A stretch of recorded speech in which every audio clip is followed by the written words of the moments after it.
ఓం శ్రీ కృష్ణాయ పరమాత్మనే నమః. శ్రీమద్భగవద్గీత అథ ప్రథమోऽధ్యాయः. అర్జున విషాదయోగः.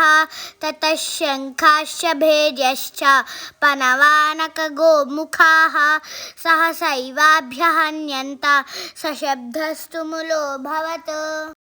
నమస్తే అండి. సో ఇక్కడ ఏం లేదండి,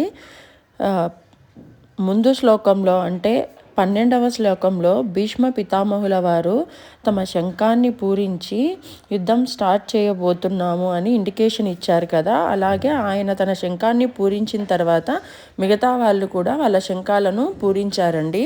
ఇప్పుడు వర్డ్ టు వర్డ్ మీనింగ్ తెలుసుకుందాము.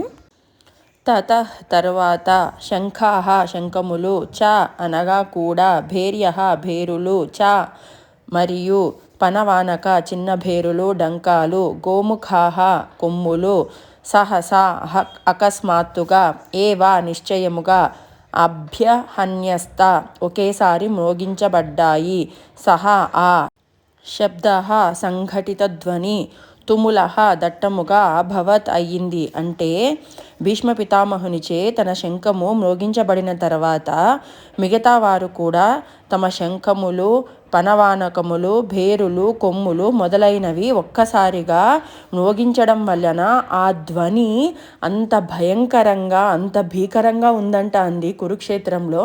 ఇది ఈ శ్లోకం యొక్క అర్థం. If you like this, please subscribe and support us. Thank you.